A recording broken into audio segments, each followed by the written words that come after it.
Vladimir Putin made his first appearance on the world stage since the attempted insurrection by Wagner mercenaries 2 weeks ago. He used his virtual address at the Shanghai Cooperation Organization summit to thank the Russian allies in attendance for backing him. The Russian people are consolidated as never before. The solidarity and high responsibility for the fate of the fatherland was clearly demonstrated by Russian political circles and the entire society by coming out as a united front against the attempted armed rebellion. Claire Sebastian's been tracking that summit for us. This is all part of his effort to show he's in control of everything that's been happening recently, Claire.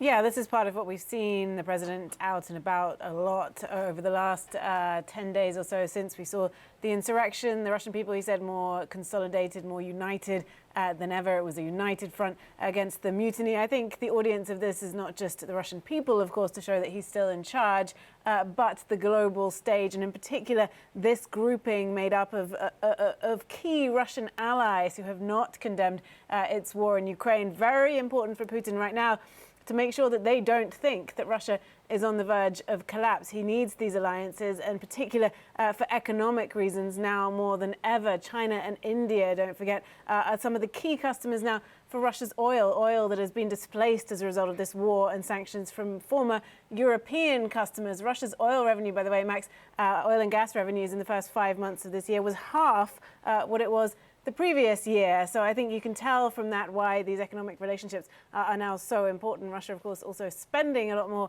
on defense than it's used to. But the idea, that the image that Putin wants to show the world, that they have failed to isolate Russia as a result of the invasion of Ukraine, that is bearing out. This is a grouping already 40% of the world's population that is expanding. Iran's flag was raised in Beijing today to mark its accession to the Shanghai Cooperation Agreement, to the Shanghai Cooperation Organization. Belarus took another step towards joining. So a grouping that Russia already sees as a counterpoint to Western influence, now being repopulated again with Russian allies.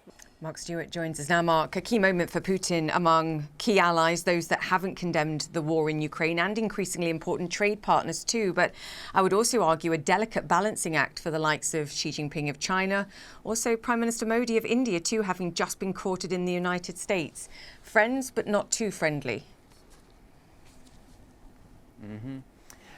Balancing act, another phrase that we've been using in our reporting today, Julia, has been complex backdrop. I mean, all of these nations, China, India, Russia, they all certainly want to show their strength, particularly toward the West, to show that they have some political muscle. Yet there is this line where, you know, they can't push things too much because there is some dependence or some need to have somewhat cordial, for lack of better words, discussions with the West. I mean, you mentioned China and Xi Jinping.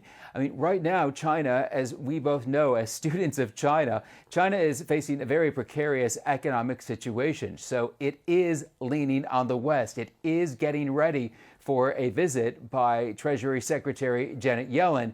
Yet it's also not directly condemning Russia. It's trying to figure out, for lack of better words, the sweet spot.